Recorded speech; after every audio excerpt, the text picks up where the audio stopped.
Hello नमस्कार दोस्तों, मैं सर सुनील पंचारिया। मैं आप सबका एडेट क्लासेस के डिजिटल प्लेटफॉर्म पर हार्दिक दिल से स्वागत करता हूं। तो दोस्तों, हमारी जो राजस्थान पॉलिटी से रिलेटेड जो मुहिम चल रही है, इसके अंदर हमने राजस्थान पॉलिटी के जो सामान्यतः हमारे सिलेबस के भाग होते हैं, और जैसे कि सीईटी हो, सेकेंड ग्रेड हो या फिर रीट हो, इन सभी प्रतियोगी परीक्षाओं में सिलेबस का पार्ट होती है राजस्थान पॉलिटी। और वर्तमान में अगर हम आरपीएससी जैसे संस्थानों का ट्रेंड देखें तो इनका ट्रेंड पॉलिटी की ओर ज़्यादा बढ़ता जा रहा है। और पॉलिटी में भी न केवल ट्रेंड क्वेश्चन की संख्या बढ़ा रहे हैं, बल्कि उन क्वेश्चनों की डेप्थ भी बढ़ा रहे हैं, यानी कि अच्छे प्रश्न बन रहे हैं। हम सामान्य बोल सकते हैं, अच्छे प्रश्न बन रहे हैं, जिनका ऐसा नहीं कि किसी ने भी मतलब थोड़ा सा भी पढ़ा हो और वो तुक्का लगाए और उसका आंसर सही आ जाए, ऐसा नहीं हो सकता। अब आप इन प्रश्नों को सॉल्व करने के लिए इनसे रिलेटेड आपको बहुत डेप्थ में जाकर स्टडी करोगे, तभी जाकर हम इन प्रश्नों के आंसर दे सकते हैं।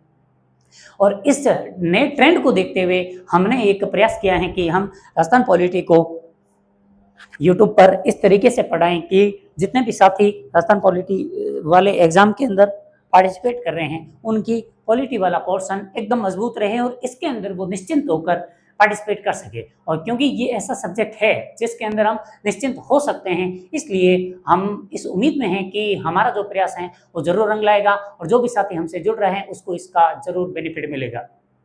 इसी के तहत इसी पहल में हमने राजस्थान पॉलिटी का राज्यपाल टॉपिक पढ़ा, मुख्यमंत्री टॉपिक पढ़ा, मंत्रिपरिषद पढ़ा, उसके बाद हमने विधानसभा पढ़ी। विधानसभा के बाद अब हमारा अंतिम चरणों में टॉपिक चल रहे हैं, उसका नाम है पंचायती राज संस्थानें।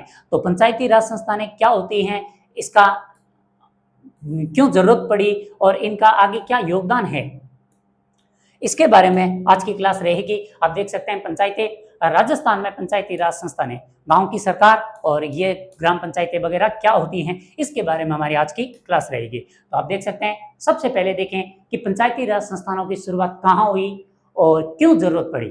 तो इसके लिए देख सकते हैं, पहली चीज आप ध्यान में रखना, अगर आपके सिलेबस में इंडियन पॉलिटी है तो इसमें यह ध्यान में रखना, जो पंचायत वाला टॉपिक है, जो पंचायतें हैं, ये पंचायतें भारतीय संविधान के अंदर किस महान विचारक के विचार हैं, तो ध्यान में रखना ये पंचायतें शब्द महात्मा गांधी का विचार है। भारतीय संविधान के अंदर एक अनुच्छेद लिखा गया है 40, जो राज्य के नीति निर्देशक तत्वों से संबंधित है। राज्य के नीति निर्देशक तत्वों के अंदर पंचायती शब्द जोड़ा गया और वहां पर लिखा गया है कि राज्य ये प्रयास करेगा कि पंचायतों की स्थापना करे, और पंचायतों की स्थापना करने के साथ ही पंचायतों को स्वायत्त शासन के लिए इतनी शक्ति दे कि वो अपने आप को स्वायत्त रूप से स्थापित कर सके। इस उम्मीद में भारतीय संविधान के अंदर डीपीएसपी, जो राज्य के नीति निर्देशक तत्व होते हैं, उनके अंदर अनुच्छेद 40 लिखा, और 40 जो कि महात्मा गांधी के विचारों पर है। यानी हमसे पूछा जाए पंचायत किस महान विचारक के विचार से उत्पन्न हुआ है, तो वो महात्मा गांधी थे। और ये भारतीय संविधान में कहाँ पर लिखा गया है पंचायतों के बारे में, तो अनुच्छेद 40 के अंदर लिखा गया। अनुच्छेद 40 क्या है, राज्य का नीति निर्देशक तत्व है। ठीक है, तो इसके बाद अब हम आते हैं कि जो पंचायत शब्द के बारे में बात कर रहे हैं, इसकी स्थापना कब हुई, कहां से शुरुआत हुई, तो इनके बारे में देख सकते हैं। भारत के अंदर स्थानीय शासन का जनक लॉर्ड रिपन को माना जाता है। लॉर्ड रिपन ने 1882 में स्वायत्त शासन के लिए सबसे पहले एक प्रस्ताव प्रस्तुत किया था। इसलिए अगर हमसे पूछा जाए कि पंचायत स्थानीय शासन का जनक किसे माना जाता है, तो वो जवाब होगा लॉर्ड रिपन का। ये उस समय हमारे भारत के वायसराय थे और इन्होंने ही ये प्रस्ताव सबसे पहले प्रस्तुत किया, और इसके लिए इन्होंने एक स्थानीय बोर्ड, लोकल बोर्ड की स्थापना के बारे में प्रस्तुत किया था। लॉर्ड रिपन के इस प्रस्ताव को स्थानीय स्वशासन का मैग्ना कार्टा कहा जाता है। जैसे हम कई बार ये मैग्ना कार्टा शब्द सुनते हैं, तो मैग्ना कार्टा का मतलब क्या होता है? मैग्ना कार्टा का मतलब है कि ये जो प्रस्ताव हैं, ये इनको पंचायतों को वो शक्ति दिला रहे हैं या फिर स्थापना के लिए मूल हैं, आधारभूत स्तंभ हैं, इसलिए इसे बोला जाता है स्थानीय शासन का मैग्ना कार्टा। लॉर्ड रिपन को भारत में स्थानीय शासन का जनक भी बोला जाता है। देश में स्थानीय शासन के दो स्तर होते हैं। अब हम देखते हैं कि स्थानीय शासन क्या है। तो स्थानीय शासन के दो स्तर है, एक ग्रामीण स्थानीय शासन और दूसरा है नगरीय या शहरी स्थानीय शासन। और भारतीय संविधान के अंदर जब संशोधन करके ऐड किया गया था, तो इन दोनों के लिए संविधान के अंदर अलग अलग अनुसूचियां जोड़ी गई और अलग से प्रावधान किए गए हैं। तो इनके बारे में हम अलग अलग पढ़ेंगे। आज की क्लास का हमारा मुख्य पॉइंट रहेगा, मुख्य फोकस रहेगा ग्रामीण पंचायती राज संस्थानें, और उसके बाद अगली क्लास में हम पढ़ेंगे शहरी स्थानीय शासन। उसके बाद राजस्थान एवं देश में पंचायती राज संस्थानों की शुरुआत क्यों और कैसे? पहले तकरीबन 1957 के आसपास हमारे यहाँ पर एक कार्यक्रम चला था जिसका नाम था सामुदायिक विकास कार्यक्रम। सामुदायिक विकास कार्यक्रम में मकसद रखा था कि भारत के जितने भी पिछड़े हुए समुदाय हैं उनका विकास करना। इस मकसद के साथ जब ये विकास प्रोग्राम शुरू हुआ तो बाद में पता चला कि ये जो सामुदायिक विकास कार्यक्रम है इसने समुदाय का विकास करने की बजाय अधिकारियों का विकास ज्यादा किया, यानी कि अधिकारियों ने उस विकास के पैसे खा लिए। तब इसकी जांच करने के लिए उन्होंने बलवंत राय मेहता जी की अध्यक्षता में एक समिति गठित की और बलवंत राय मेहता जी की सिफारिश पर उन्होंने सिफारिशें दी थी कि पंचायतों की स्थापना करें, पंचायतें 3 स्तर की बनानी है और उन पंचायतों में क्या क्या शक्ति देनी है। इन तमाम बिंदुओं के बारे में बलवंत राय मेहता जी ने सबसे पहले 1857 के अंदर अपनी रिपोर्ट के अंदर प्रस्तुत किया था और उनकी सिफारिश पर भारत के अंदर कई राज्यों ने पंचायती राज संस्थानों का विकास करना शुरू किया। उसमें सबसे अग्रणी रहा हमारा प्यारा राजस्थान। राजस्थान, वैसे आप अगर राजस्थान जीके पढ़ चुके हैं या फिर पढ़ रहे हैं तो आपको आगे पता चलेगा कि राजस्थान भारत के अंदर ऐसी कई पहले हैं जिनका जो शुरुआती या फिर जनक बोला जाता है राजस्थान को। राजस्थान से ही वो चीजें शुरू होती हैं, उसमें सूचना का अधिकार भी आएगा और उसमें पंचायतों वाला भी आएगा और भी बहुत सारे हैं। अभी हम हमारी लिमिटेशन को ध्यान में रखते हुए इतना ही बोलेंगे। प्रथम राज्य बलवंत राय मेहता समिति की सिफारिश पर, किसकी सिफारिश? समिति बलवंत राय मेहता की सिफारिशों के आधार पर पंचायती राज अधिनियम पारित हुआ 59 में और राजस्थान देश का पहला राज्य बना जिसने इसको लागू किया सबसे पहले। ऐतिहासिक शुरुआत 2 अक्टूबर 1959 को नागौर के बगदरी गांव के अंदर जवाहरलाल नेहरू ने इस त्रिस्तरीय पंचायती राज संस्थान की शुरुआत की थी। हमसे पूछा जाए कि राजस्थान नहीं, भारत के अंदर पंचायती राज संस्थानों की शुरुआत किस राज्य में हुई? राजस्थान में हुई। राजस्थान के किस जिले में हुई? नागौर में हुई। नागौर के किस गांव या पंचायत में हुई? तो वो था बगदरी गांव। किसने उद्घाटन किया था या किसने स्थापना की? पंडित जवाहरलाल नेहरू जी ने की थी। उसके बाद स्वतंत्रता के बाद किस तरीके से प्रगति होती है? सबसे पहले 1948 के अंदर संयुक्त राजस्थान में पंचायती राज अध्यादेश जारी हुआ। अध्यादेश राज्यपाल जारी करते हैं, लेकिन कब जारी हो रहा है? 48 में। तो 48 में उस समय कौन थे? राज प्रमुख थे। राज प्रमुख ने अध्यादेश जारी किया, याद नहीं भी रहेगा चलेगा। अब उसके बाद 1949 के अंदर पंचायत विभाग भी बनाया गया और 1953 में राजस्थान पंचायत अधिनियम वापस पारित हुआ और 1959 वाला फैक्ट सबसे इंपॉर्टेंट है कि 1959 में बलवंत राय मेहता समिति की सिफारिश पर कितने स्तर की? 3 स्तर की पंचायतों का निर्माण किया गया था और राजस्थान पंचायत समिति एवं जिला परिषद अधिनियम पारित हुआ था और प्रथम चुनाव भी कब संपन्न हुए? 1959 के अंदर प्रथम चुनाव भी करवाए गए। तो ये था पंचायती राज संस्थानों का बैकग्राउंड, यानी कि पृष्ठभूमि में ये किस तरीके से बनी थी। आगे क्या दिक्कतें आई? आगे दिक्कतें ये आई कि बलवंत राय मेहता जी ने बोला था कि त्रिस्तरीय पंचायतें बनाओ, यानी ग्राम पर पंचायत, ऊपर पंचायत समिति, उसके बाद जिला परिषद, इस तरीके से 3 स्तर की बनाओ। लेकिन जब ये बलवंत राय मेहता जी की समिति की सिफारिश पर देश के अंदर पंचायतें बनने लगी तो पंचायतों में अलग अलग स्तर था। जैसे कि पश्चिम बंगाल के अंदर 4 स्तरीय पंचायतें बन गई, राजस्थान और आंध्रा के अंदर 3 स्तरीय बनी और कुछ जिलों के अंदर 2 स्तरीय पंचायतें बन गई। तो ये पंचायतों का अलग अलग विभाजन हो रहा था, अलग अलग जगहों पर अलग अलग प्रकार की पंचायतें बनने लगी। तो फिर इस पर अध्ययन करने के लिए भारत सरकार ने कई प्रकार की अन्य समितियां भी गठित की। उनके बारे में हम आगे पढ़ेंगे कि वो कौन कौन सी समितियां हैं जिन्होंने पंचायती राज संस्थानों पर रिसर्च किया था। तो वो पढ़ने से पहले अब हम देख लेते हैं कि पंचायतों के बारे में भारत के संविधान के अंदर क्या बातें हो रही हैं। तो जब अन्य सभी प्रकार की समितियां आ रही थी, उन समितियों की सिफारिश पर भारत के संविधान के अंदर एक संशोधन किया गया और उसका नाम रखा 73वां संविधान संशोधन 1992, यानी कि 73वां संविधान के अंदर संशोधन हुआ। और इस संशोधन के अंदर कब हुआ? 1992 में ये किया गया था और 24 अप्रैल 1993 से ये लागू हुआ। तो पंचायत स्थानीय शासन दिवस के रूप में मनाया जाता है 24 अप्रैल को। तो 24 अप्रैल 1993 को पंचायती राज संस्थान के लिए जो अधिनियम आया था वो लागू हो गया था। उसके बाद राजस्थान में यह अधिनियम 23 अप्रैल 1994 को लागू किया गया था। ये पूछा जाता है कि राजस्थान में यह अधिनियम कब लागू हुआ? तो 23 अप्रैल 1994 में। जबकि देश में कब लागू कर दिया था, पारित कब हो गया था, 24 अप्रैल 1993 को। और राजस्थान ने इसका नाम रखा था राजस्थान पंचायती राज अधिनियम 1994। ये क्योंकि जब देश में कोई कानून बनता है केंद्र स्तर पर, तो उसको लागू करने के लिए राज्य अपने अपने कानून बनाते हैं। तो राजस्थान में जो कानून बना था उसका नाम था राजस्थान पंचायती राज अधिनियम 1994। राजस्थान पंचायती राज नियम भी 1994 में ही इससे रिलेटेड नियम पारित हुए, और फिर 96 में भी इससे रिलेटेड नियम आए, और उसके बाद विशेष प्रावधान राजस्थान पंचायतें 1999 में। जो पैसा एक्ट है वो राजस्थान में लागू किया गया, जो कि आया था 1996 में। पैसा एक्ट देश में लागू हुआ था, देश में लागू होता है 1996 के अंदर, जबकि राजस्थान में ये लागू होता है 1999 में। इसके बारे में तो हम आगे और बात करेंगे। अब आगे देखते हैं कि इन पंचायतों के बारे में कौन कौन सी समितियां गठित हुई जिनकी सिफारिश पर ये वाला अधिनियम पारित हुआ था।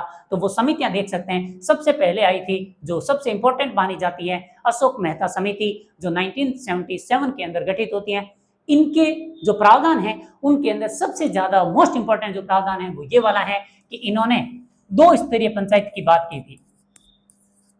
बाकी अगर हमसे पूछा जाए कि किसने 3 स्तरीय के बारे में बोला, किसने 2 स्तरीय के बारे में बोला, तो ध्यान में रखना अशोक मेहता जी एकमात्र ऐसे हैं जिन्होंने बोला था कि आप पंचायतों का निर्माण करें और वो पंचायतें 2 स्तर की बनाएं। बाकी सब 3 स्तर की बात करेंगे। अशोक मेहता एकमात्र थे जिन्होंने कहा था कि द्विस्तरीय पंचायतों के निर्माण करना है। उसके बाद इन्होंने बोला जिला परिषद किसके अधीन होगी, कलेक्टर के अधीन होगी, दलगत आधार पर चुनाव हो, SC ST महिला को आरक्षण मिले, और इनका कार्यकाल कितना रखना है, 4 वर्ष।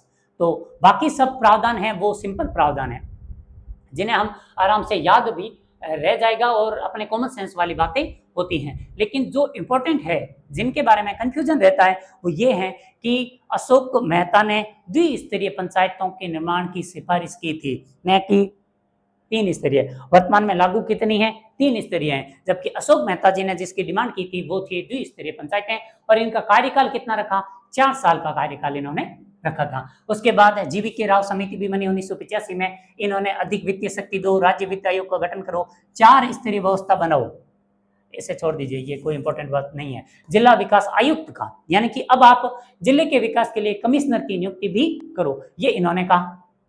LM सिंघवी, जिनका इस 73वें और 74वें संविधान संशोधन पर सर्वाधिक प्रभाव था, वो थे LM सिंघवी। और LM सिंघवी जो कि राजधानी यानी कि जोधपुर से थे, और इन्होंने कहा था कि पंचायतों को आप संवैधानिक दर्जा दीजिए। अभी हमने याद करो कि राजस्थान में पंचायतें पहले भी बनी थी, आंध्रा में भी बनी, पश्चिम बंगाल में भी बनी, कई राज्य थे जिन्होंने पंचायतों का निर्माण किया था, लेकिन वो सभी गैर संवैधानिक थी या फिर संविधिक थी, यानी कि उनको विधि द्वारा बनाया गया था, संविधान द्वारा नहीं था। तब LM सिंघवी ने सबसे पहले कहा था कि आप इन पंचायतों को संवैधानिक दर्जा दीजिए। इसीलिए संविधान में संशोधन करके पंचायतों को ऐड किया गया था। और न्याय पंचायतों का ये अशोक मेहता जी भी कहते हैं, LM सिंघवी भी कहते हैं, चुनाव विवादों के लिए न्यायिक प्राधिकरण, एक ट्रिब्यूनल की स्थापना करो। बाकी दोनों याद रहे ना रहे चलेगा, लेकिन संवैधानिक दर्जे की सबसे पहले डिमांड किसने की थी, LM सिंघवी ने की थी, ये याद रखना। उसके बाद PK थुंगन, ये तो क्योंकि बाद में बन रही हैं तो ये भी संवैधानिक दर्जे की बात कर रहा है। त्रिस्तरीय 5 साल कार्यकाल, राज्य वित्त आयोग का गठन और जिला परिषद को धुरी बनाना। जो वर्तमान में पंचायतें लागू हैं कानून, वो उन कानूनों की डिमांड PK थुंगन ने ही की थी। तो ये 4 समितियां हैं जिनके बारे में हमें याद रखना है। ये किससे रिलेटेड है, पंचायती राज संस्थानों से रिलेटेड है। उसके बाद 73वां संविधान संशोधन 1992 के द्वारा संविधान के अंदर भाग 9 जोड़ा गया था। इसे पढ़ने में दिक्कत हो तो पढ़ लेना। ये कौन सा है, भाग 9 है। भारतीय संविधान के अंदर भाग 9 जोड़ा गया, 11वीं अनुसूची जोड़ी गई। भाग 9 और 11वीं अनुसूची जोड़ी गई थी। अब इनके अंदर पंचायतों को क्या क्या अधिकार दिए गए थे वो देख लेते हैं। और अनुच्छेद कौन सा है, 243 ए से लेकर 243 ओ तक, ये किससे रिलेटेड हैं, ये पंचायतों से रिलेटेड हैं। और उसके बाद P से लेकर आगे ZD तक, ZEF तक किससे रिलेटेड होंगे, शहरी स्थानीय शासन से होंगे। तो हमें ध्यान में रखना है 243 ए से लेकर 243 ओ तक, वो 24-30 नहीं है, 243 ओ तक है। 243 ओ तक पंचायतों से रिलेटेड है। कौन सी अनुसूची है, तो अनुसूची जोड़ी गई थी 11वीं अनुसूची। इनको कितने विषय दिए गए थे, इनको 29 विषय दिए गए थे पंचायतों को, यानी कि अधिकार दिए गए थे कि ये 29 प्रकार के कार्य आप करोगे। आगे देखते हैं। इसी संदर्भ में राजस्थान में 1994 में राजस्थान पंचायती राज अधिनियम 1994 पारित हुआ था। अब जिससे रिलेटेड वर्तमान में अधिकांश प्रश्न बने थे पंचायतों में, वो ये वाला पोर्शन था, ये टेबल थी, आपको याद रखनी है कि संविधान के किस अनुच्छेद में पंचायतों का क्या प्रावधान है। पहली चीज, पंचायतें डीपीएसपी में कौन से अनुच्छेद में? अनुच्छेद 40 में है। उसके बाद ये जो 73वां संविधान संशोधन था वो किस अनुच्छेद में जोड़ा गया? 243 में जोड़ा गया। और 243 में 0 से लेकर अनंत तक, मतलब ए से लेकर ओ तक के प्रावधान इसमें जोड़े गए थे। क्या प्रावधान है और इससे रिलेटेड ये वाली चीजें बहुत ज्यादा इंपॉर्टेंट है कि जो राजस्थान अधिनियम था उस अधिनियम में कौन सी धारा है, यहाँ अनुच्छेद याद रखो और वहां पर धारा याद रखो कि किस धारा में क्या प्रावधान है। देखते हैं, पहला प्रावधान है अनुच्छेद 243 ओ। ये क्या कहता है? ग्राम सभा के बारे में बताता है। ग्राम सभा क्या होगी? ग्राम सभा उन लोगों से मिलकर बनी होगी जो उस मतदाता सूची में है, यानी कि जिनका जो वोटर हैं वो सभी वोटर उस पंचायत के वोटर ग्राम सभा के सदस्य हैं। और इससे रिलेटेड राजस्थान के अधिनियम की धारा कौन सी है? 8A है। उसके बाद 243 बी भी जोड़ा गया। बी में लिखा गया पंचायतों का गठन कैसे होगा, पंचायतें किससे मिलकर बनेगी, उनके बारे में लिखा गया। और इससे रिलेटेड धारा कौन सी है? धारा 9 से लेकर 11 तक की धाराएं हैं। उसके बाद 243 सी है, इसमें लिखा गया पंचायतों की संरचना कैसी होगी, मतलब 3 स्तर की पंचायतें होगी, इनके बारे में प्रावधान था। और ये धारा 12 और 14 में, 12 से लेकर 14 तक में लिखी गई। उसके बाद 243 डी, ये अभी सेकेंड ग्रेड जो जुलाई में पेपर हो रहा था, इसके अंदर पूछा गया था कि 2 स्थानों के आरक्षण से रिलेटेड कौन सा अनुच्छेद है, या फिर ऐसा पूछा गया था कि अनुच्छेद 243 डी के अंदर क्या लिखा गया है, ये पूछा गया था। आपको ऐसे ही ध्यान में रखना, 243 डी के अंदर लिखा गया कि स्थानों का आरक्षण, कि किसको कितनी सीटें आरक्षित की जाती हैं, वो वाला। और इसमें राजस्थान अधिनियम की धारा कौन सी है? 15 से लेकर 16 तक में। उसके बाद 243 ई भी है। ई में जोड़ा गया कि पंचायतों का कार्यकाल कितना होगा, और इससे धारा है 17 से लेकर 17 और 30 है। 17 से लेकर 30 नहीं है, सब धारा 17 और धारा 30 के अंदर इसके बारे में प्रावधान है कि इनका कार्यकाल कैसा होगा। उसके बाद 243 एफ भी है। एफ में है कौन सा सदस्य अयोग्य हो जाएगा, अयोग्यताओं के बारे में। और इसमें धारा 19A, 19B और 19, 20 और 21 से संबंधित है। और 243 जी के अंदर लिखा गया पंचायतों को क्या पावर है, और जी की पावर कितनी है? 29 विषय दिए गए हैं, तो वो 243 जी में लिखे गए हैं। और इससे रिलेटेड धारा 50, 51, 52 और 55 है। और वो याद नहीं भी रहेगी तो चलेगी। जो मोस्ट इंपॉर्टेंट धाराएं हैं वो शुरुआत वाली 4 हैं। उसके बाद 243 एच, इसके अंदर पंचायतों द्वारा कर लगाने की शक्ति। और हमसे परीक्षा में ये पूछा जा सकता है, क्या स्थानीय पंचायतों को कर लगाने की शक्ति है? आपका जवाब होगा जी हाँ, ये कर लगा सकते हैं। और इसके लिए अनुच्छेद भी लिखा गया है 243 एच।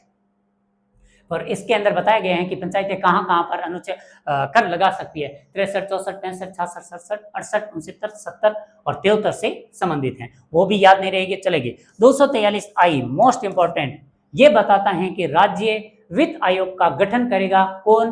राज्यपाल। कितने समय के लिए? 5 साल के लिए, 5 वर्ष के लिए राज्य वित्त आयोग का गठन किया जाएगा। और ये वित्त आयोग का गठन करेगा कौन? राज्यपाल करेगा।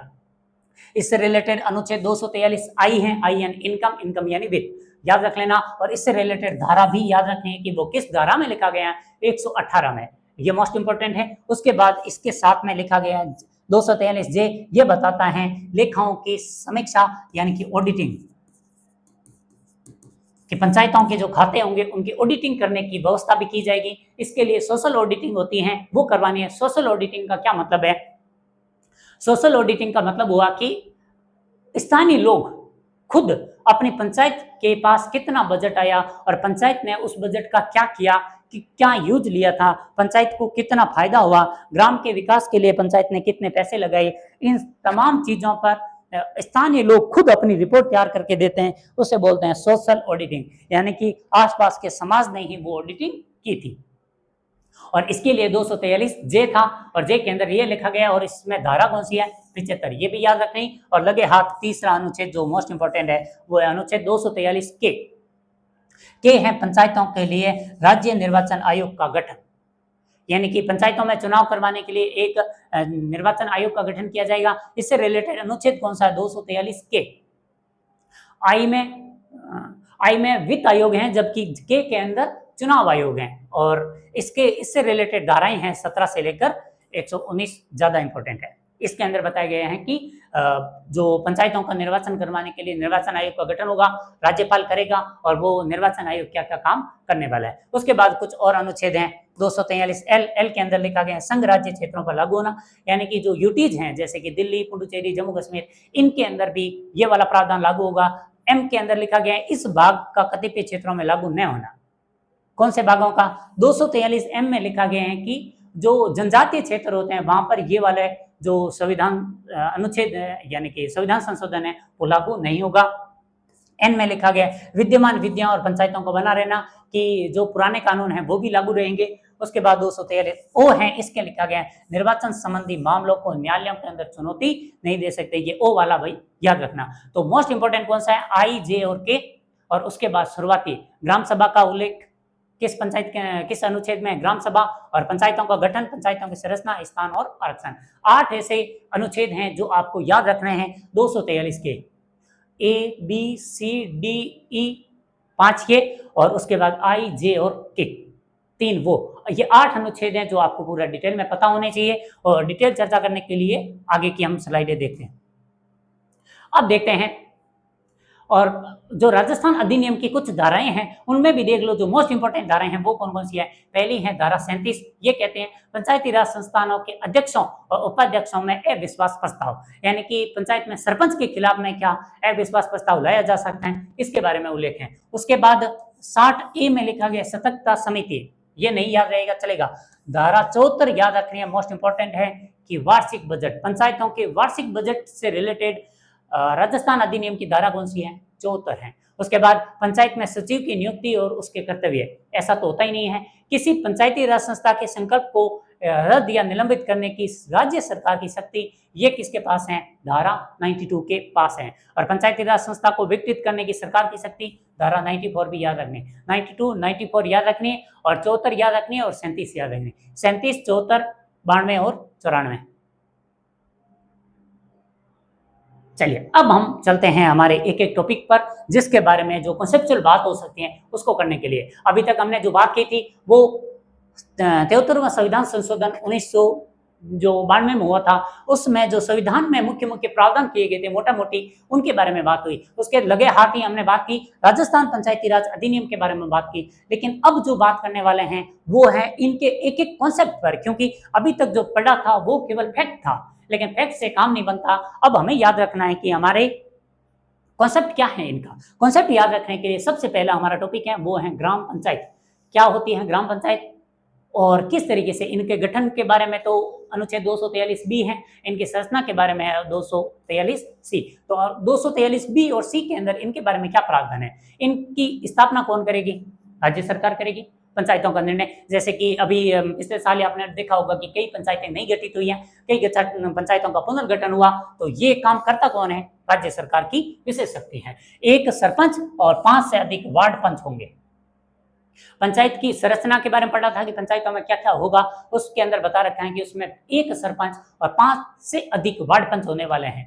वर्तमान में 3000 की जनसंख्या तक तो 9 वार्ड पंच होंगे, और उसके बाद एक 9 वार्ड पंच तथा एक सरपंच होगा, और इससे अधिक जनसंख्या होने पर प्रति 1000 जनसंख्या या और उसके लिए 2 अतिरिक्त वार्ड पंच नियुक्त होंगे। मतलब क्या है? सामान्यतः पंचायत के अंदर कितने अधिकारी होंगे? एक सरपंच होगा, 5 वार्ड पंच होंगे। अगर जनसंख्या 3000 तक है तब एक सरपंच और 9 वार्ड पंच होंगे।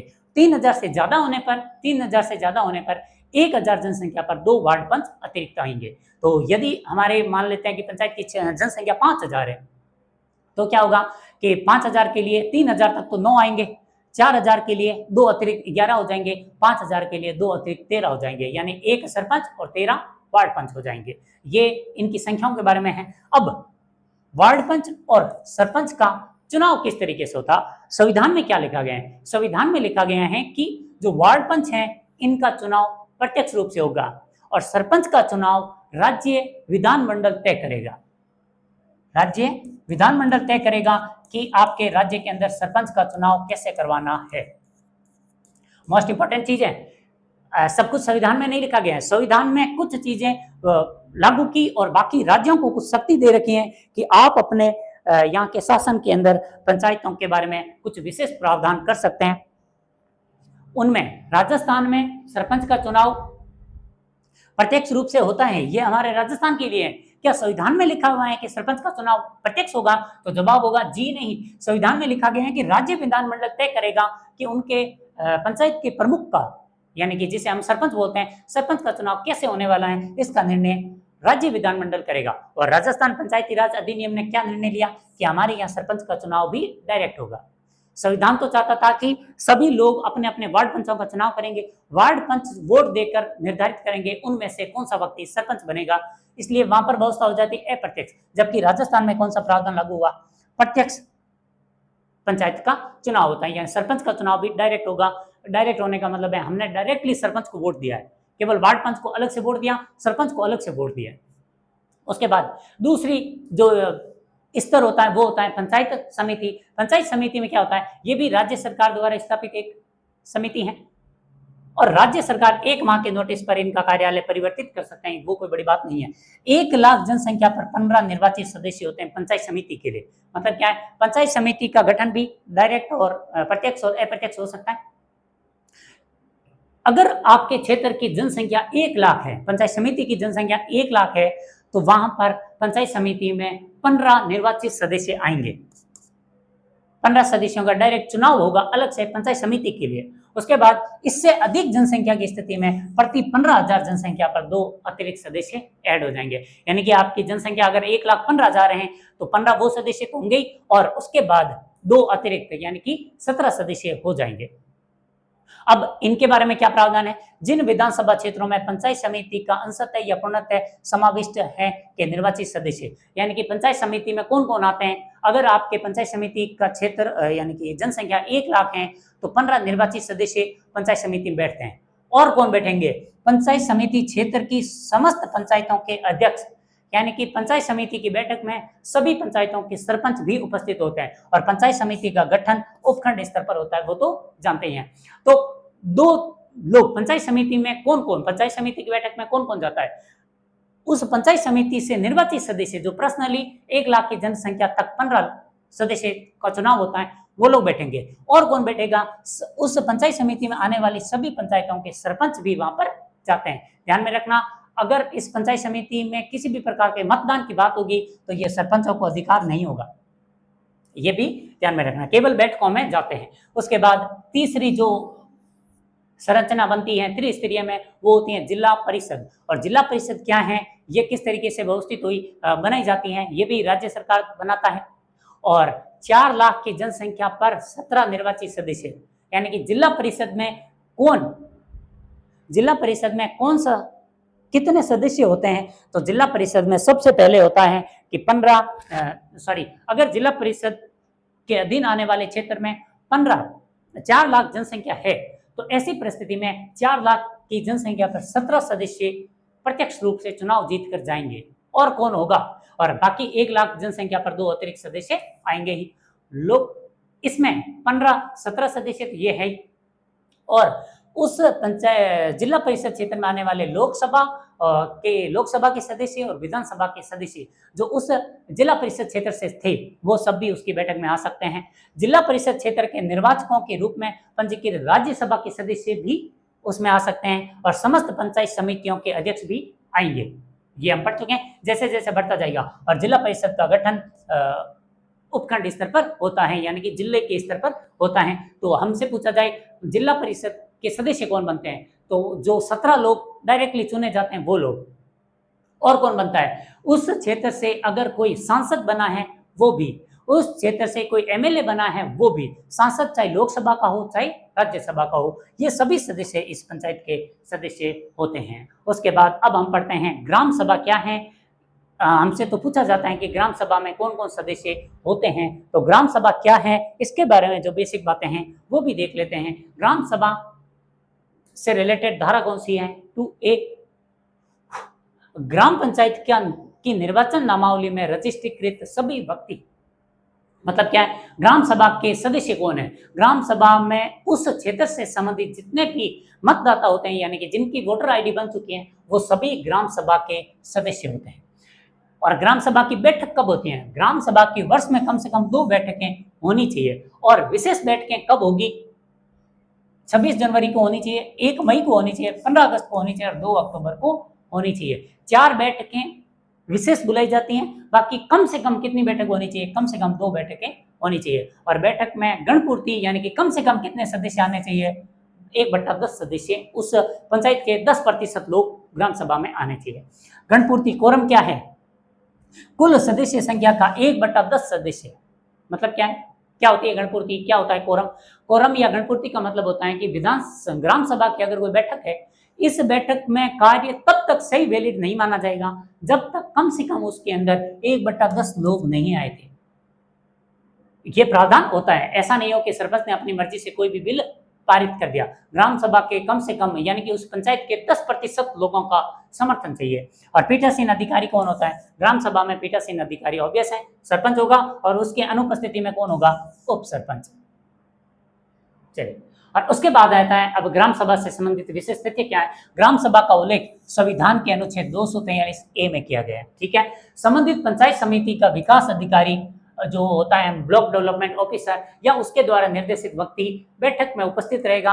ग्राम पंचायत को ग्राम सभा की कार्यकारी समिति भी कहते हैं कि ग्राम सभा विधायिका है और ग्राम पंचायत जो पंचायत होती है वो उसकी कार्यकारी एग्जीक्यूटिव कमेटी होती है। अब पंचायतों का गठन और इससे रिलेटेड अनुच्छेद कौन सा? 243B। प्रत्येक राज्य में ग्राम मध्यवर्ती और जिला स्तर पर पंचायतों का गठन होगा, यानी प्रत्येक राज्य में 3 स्तरीय पंचायतों का गठन होगा। अगर किसी राज्य की जनसंख्या 20 लाख से कम है तो वहां पर मध्यवर्ती पंचायत, जिसे हम बोलते हैं पंचायत समिति के गठन करने की जरूरत नहीं है। मध्यवर्ती स्तर पर पंचायत का गठन उस राज्य में नहीं किया जाएगा जिसकी जनसंख्या 20 लाख से भी कम है, ये हम बोल चुके हैं। अब राजस्थान में 3 स्तर की पंचायतें हैं, ग्राम पंचायत, पंचायत समिति और जिला परिषद। इनका नाम भी राजस्थान में यही है। उसके बाद बात करें, अब आता है स्थानों का आरक्षण, जो भारतीय संविधान का अनुच्छेद कौन सा? 243D और हमारे राजस्थान अधिनियम की धाराएं कौन सी? 15 और 16। जो भारतीय संविधान में 2 प्रकार के प्रावधान किए गए आरक्षण के मामले में। एक प्रावधान को बोलते हैं ऐच्छिक,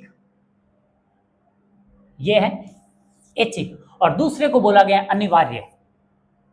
भारतीय संविधान में 2 प्रकार के प्रावधान किए गए हैं कि कुछ प्रावधान तो अनिवार्य हैं, आपको प्रत्येक राज्य के अंदर एक समान है और उनको फॉलो करना ही पड़ेगा, और कुछ हैं ऐच्छिक जो सभी राज्यों में अलग अलग प्रकार का हो सकता है। तो अब देखते हैं अनिवार्य कौन कौन सा किया गया है।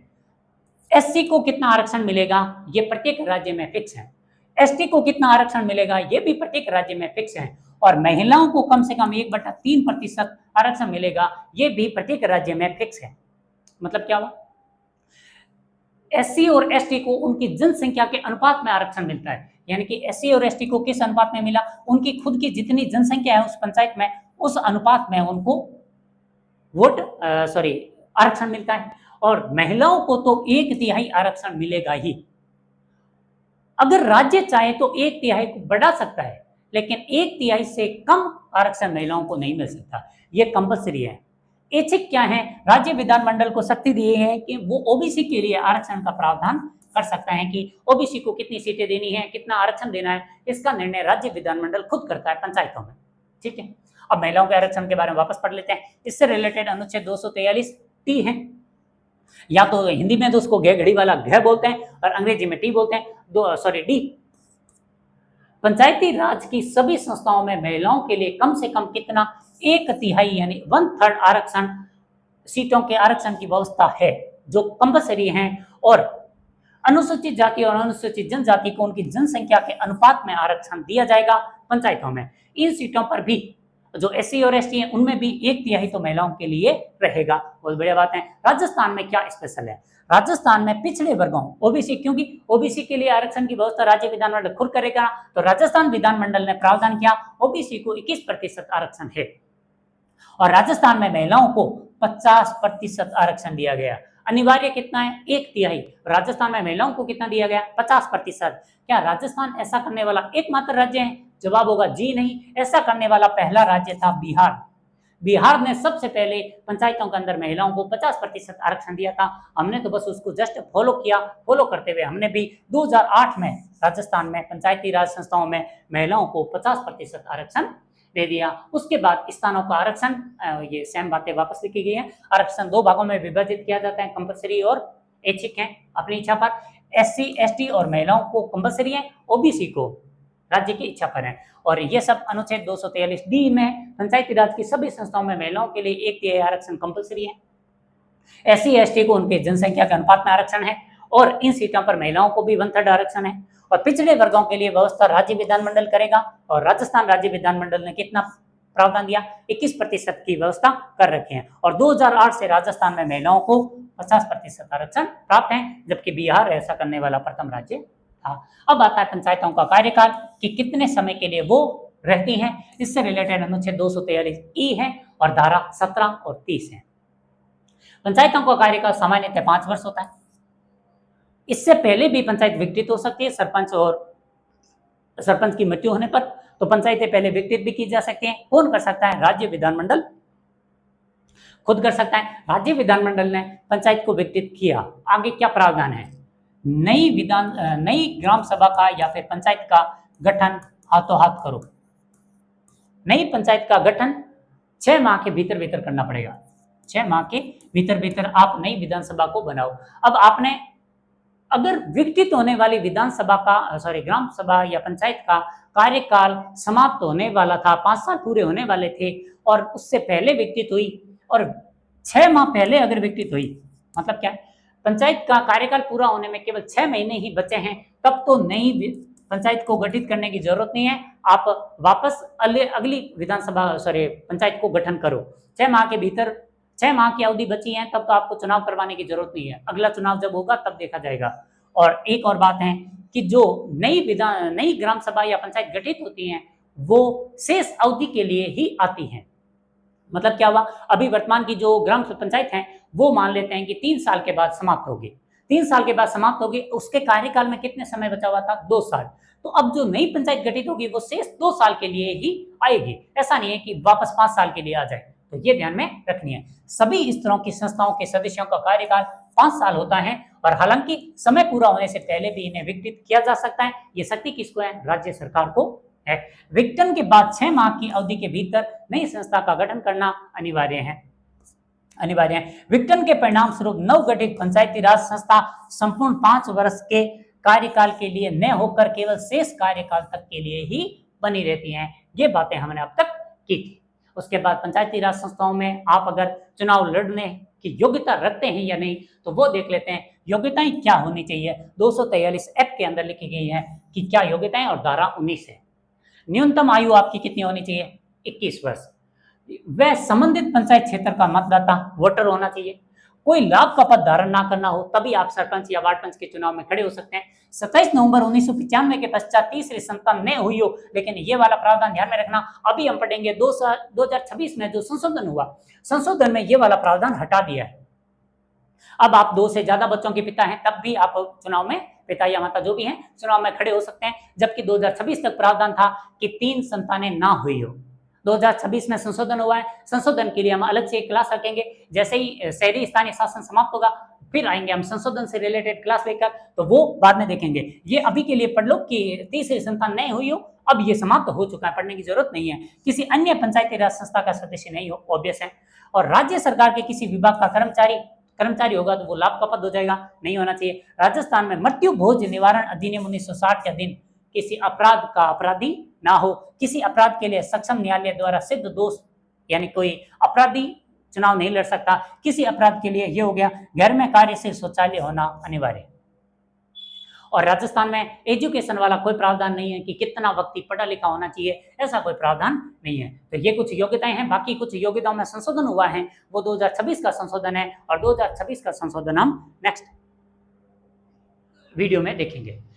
उसके बाद राज्य वित्त आयोग, जो कि आई यानी कि 243 में लिखा गया है और धारा उसकी 118 है। इसके अंदर बताया गया है कि राज्य वित्त आयोग का गठन करेगा। कौन करेगा?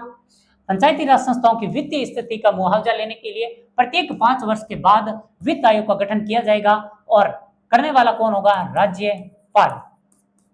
इसका गठन राज्यपाल करेगा। लेकिन इनको हटाने की शक्ति केवल और केवल प्रेसिडेंट ऑफ इंडिया के पास है, यानी कि भारत के राष्ट्रपति इनको हटा सकते हैं, जबकि नियुक्त कौन करते हैं? राज्यपाल करते हैं। मुख्य कार्य पंचायती राज संस्थाओं की वित्तीय स्थिति की समीक्षा करना, मुआवजा लेना, आय के स्रोतों, धन के वितरण और राज्य सरकार द्वारा प्राप्त अनुदान, कर, चुंगी इत्यादि का बांटने के लिए राज्यपाल को अनुशंसा करना, ये इनका काम है। राजस्थान में अब तक कितने वित्त आयोग गठित हुए? 6 वित्त आयोग का गठन हो चुका है और इनके अध्यक्ष कौन है? के गोयल, हीरालाल देवपुरा, माणिकचंद सुराणा, बी.डी. कला, डॉक्टर ज्योति किरण और प्रद्युमन सिंह, और 7वां अभी गठित हो चुका है। इनके बारे में भी हम नेक्स्ट क्लास जो अपडेट वाली रखेंगे उसके अंदर बात करेंगे। और नेक्स्ट है राज्य निर्वाचन आयोग। राज्य निर्वाचन आयोग के बारे में अनुच्छेद 243 के, और इससे रिलेटेड धारा कौन सी है? धारा है 119। अनुच्छेद 243 के में क्या लिखा गया है कि प्रत्येक चुनाव के लिए, केवल पंचायतों के चुनाव के लिए राज्यपाल एक निर्वाचन आयोग का गठन करेगा, और यह निर्वाचन आयोग एक मतदाता सूची बनाएगा और उस मतदाता सूची के आधार पर पंचायतों का चुनाव होगा। पंचायती राज संस्थाओं के नियमित और निष्पक्ष चुनाव संचालन हेतु एक निर्वाचन आयोग का गठन किया जाएगा, और इसका गठन भी करेगा कौन? राज्यपाल। लेकिन हटाएगा कौन? President of India. यही इनको हटा सकता है। प्रमुख कार्य मतदाता सूचियां तैयार करना, पदाधिकारियों को निर्वाचित घोषित करना और शपथ दिलाने की प्रक्रिया की निगरानी करना। राज्य का राज्यपाल राज्य निर्वाचन आयोग की नियुक्ति करता है, और इनकी नियुक्ति की अवधि, सेवा शर्तें राज्यपाल ही तय करते हैं। और हटाना, इसके लिए उच्च न्यायालय के न्यायाधीश के समान प्रक्रिया अपनाई जाती है। और उच्च न्यायालय के न्यायाधीश को कैसे हटाया जाता है? जैसे सुप्रीम कोर्ट के न्यायाधीश को हटाया जाता है, और सुप्रीम कोर्ट के न्यायाधीश को कैसे हटाया जाता है? जो भारत की संसद है वो एक बिल रिमूवल ऑफ जजेस नाम का एक्ट पारित करके हटाती हैं, यानी कि राष्ट्रपति और संसद इनको हटा सकते हैं। उसके बाद पंचायती राज संस्थाओं के कार्य कहां पर लिखे गए? 11वीं अनुसूची के अंदर 29 कार्य लिखे गए। कितने? 29। 73वें संविधान संशोधन अनुच्छेद 243 जी के अंदर शक्तियां, प्राधिकार और उत्तरदायित्व से संबंधित 11वीं अनुसूची जोड़ी गई, और 11वीं अनुसूची में 29 कार्य दिए गए थे। और एग्जाम्पल, कुछ यहाँ एग्जाम्पल लिखे गए: कृषि कार्य से संबंधित, भूमि विकास से संबंधित, सिंचाई से संबंधित, पशुधन से संबंधित, मछली उद्योग, वन्य जीव, लघु वन उत्पाद, लघु उद्योग, खादी, ग्रामीण विकास, पेयजल, सड़क, शिक्षा, ये सभी अधिकार किसमें आते हैं? पंचायतों के अंदर आते हैं। क्या ये पंचायत अधिनियम संपूर्ण भारत में एक समान रूप से लागू हुआ? जवाब होगा जी नहीं। कुछ अनुसूचित क्षेत्रों के अंदर पंचायतों वाला अधिनियम लागू नहीं हुआ। तो फिर 1996 के अंदर भारत की संसद ने एक अधिनियम पारित किया, provision extension to schedule area, जैसे बोलते हैं पेसा एक्ट, यानी कि पंचायत क्षेत्रों का विस्तार अनुसूचित क्षेत्रों तक। ये पेसा एक्ट का फुल फॉर्म हुआ। कब अधिनियम पारित हुआ? 1996 में। क्या प्रावधान करता है कि पंचायतों के अंदर जो हमारी अन्य क्षेत्र होते हैं, अनुसूचित क्षेत्र होते हैं, वहां पर पंचायत वाला प्रावधान लागू नहीं होगा, इसलिए नया एक्ट लागू होगा। अब ये पैसा एक्ट वहां पर लागू होता है। तो पैसा एक्ट 1996 में भारत में अनुसूचित क्षेत्रों में स्थानीय शासन लागू करने के लिए दिलीप सिंह भूरिया समिति की सिफारिश पर जून 1994 में भूरिया समिति गठित हुई थी, और इस समिति ने अपनी रिपोर्ट 95 में दी। 96 में यह अधिनियम पारित हुआ। पैसा एक्ट क्या है? इसी समिति की सिफारिश पर 24 दिसंबर 1996 को पैसा एक्ट, यानी कि पंचायत अनुसूचित क्षेत्र तक विस्तार अधिनियम 1996 लागू हुआ। उस समय संविधान की 5वीं अनुसूची में 8 राज्य, आंध्र, गुजरात, हिमाचल प्रदेश, बिहार, महाराष्ट्र, ओडिशा और राजस्थान में ये लागू हुआ था उस समय। लेकिन वर्तमान में ये कितने राज्यों में लागू है? 10 राज्यों के अंदर लागू है। चलिए, ये पैसा एक्ट हो गया। इसी के साथ हमारा जो पंचायत वाला टॉपिक था वो समाप्त हुआ। और जो आरक्षण वाली बात में एक चीज बताना भूल गए थे, वो थी कि हमारे जो आरक्षण की व्यवस्था है वो चक्रानुक्रम में होती है। चक्रानुक्रम का मतलब होता है हमारे यहाँ सरपंच के लिए हमेशा सीटें आवंटित होती हैं, और मतलब पहले से ही सीट आती हैं कि किसकी सीट आई, जनरल की आई, एससी की आई, एसटी की आई, या फिर ओबीसी की आई, पुरुष की आई, महिला की आई। ये एक चक्र क्रम में चलता रहता है। चक्रानुक्रम वाली पद्धति हमारे यहाँ इसमें पंचायतों वाले चुनाव में ही फॉलो होती है, अन्य किसी में भी नहीं। अब पंचायत टॉपिक से रिलेटेड कुछ आपके सामने प्रश्न हैं, आप चाहें तो इन प्रश्नों के फटाफट जवाब दे सकते हैं। यदि कोई पंचायती राज संस्था अपनी अवधि समाप्त होने से पूर्व भंग कर दी जाती है तो उसका निर्वाचन कितने समय के भीतर होना चाहिए? अभी हम पढ़ चुके हैं, ये कितना समय है? 6 माह के भीतर भीतर होना चाहिए। दूसरा है, किस अनुच्छेद के तहत पंचायतों को संवैधानिक दर्जा प्रदान किया गया? 243 ए से लेकर ओ तक। पंचायती राज संस्थाओं को प्रभावी एवं सशक्त बनाने के लिए 73वां संविधान संशोधन किस वर्ष लागू हुआ? 1993 3 को लागू हुआ। पंचायती राज के संबंध में निम्न में से कौन सा युग्म गलत है?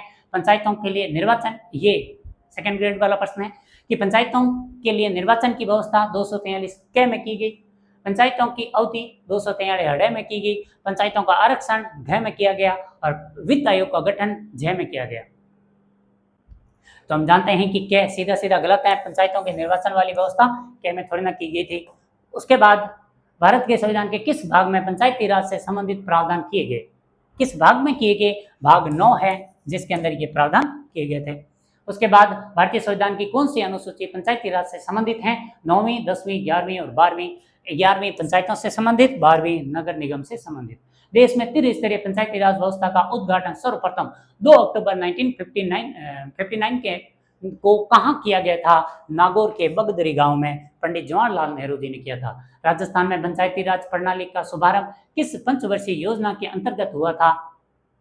तो वो योजना थी दूसरी पंचवर्षीय योजना जो 1957 से लेकर 62 तक चली थी। राजस्थान में नया पंचायती राज अधिनियम किस वर्ष लागू हुआ था?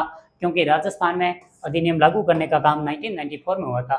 संविधान के किस अनुच्छेद के अनुसार राज्य को ग्राम पंचायत का गठन करने का निर्देश दिया गया? ये बात हम ऑलरेडी कर चुके हैं। वो अनुच्छेद कौन सा था? 40, जो राज्य के नीति निर्देशक तत्वों से संबंधित है। फिर आता है बलवंत राय मेहता समिति का गठन किस उद्देश्य के लिए किया गया था? लोकतांत्रिक विकेंद्रीकरण के सुझाव, यही था। लोकतांत्रिक विकेंद्रीकरण का मतलब होता है कि जो शक्ति है केंद्र में होने की बजाय छोटी छोटी संस्थाओं को देना। राजस्थान पंचायती राज अधिनियम 1994 के अनुसार जिला स्थापना समिति का अध्यक्ष कौन होता है? ये वाला टॉपिक हमारा नेक्स्ट वाले टॉपिक के अंदर पढ़ेंगे, यानी कि नगर निगम वाले में, और उसमें बताया जाएगा जिला परिषद। निम्नलिखित में से कौन सा कार्य ग्राम सभा का कार्य नहीं है? ग्रामीण स्वास्थ्य, जल योजना, जनगणना केंद्र सरकार का कार्य है, तो ये ग्राम पंचायत का नहीं हो सकता। सेकंड लास्ट है, पेशा अधिनियम मुख्य रूप से किससे संबंधित है? शहरी प्रशासन, अनुसूचित क्षेत्रों में पंचायती राज का विस्तार, यही पेशा की फुल फॉर्म है। राजस्थान में पंचायतों के वित्तीय संसाधनों के पुनरावलोकन के लिए राज्य वित्त आयोग का गठन संविधान के किस अनुच्छेद में किया गया? क्योंकि वित्त मतलब इनकम, इनकम मतलब आय, तो यहाँ पर लिखा गया जय के अंदर आई है। और इसी के साथ हमारी आज की क्लास यहीं पर समाप्त होती है। यह पंचायत टॉपिक था, इसमें हमने प्रयास किया कि जितने भी इफेक्ट बन सकते हैं, जितने प्रश्न बन सकते हैं, अभी आपने देखा हमने 15 प्रश्न बताए, 15 के 15 प्रश्नों के जवाब हमारे यहाँ इस क्लास के अंदर थे। तो हमें उम्मीद है कि आपके आगे भी एग्जाम में अगर कोई प्रश्न आएगा इन टॉपिक से आप जरूर कर पाएंगे। तो पढ़ते रहें, समझते रहें, हमें भी आगे प्रोत्साहित करते रहें। धन्यवाद।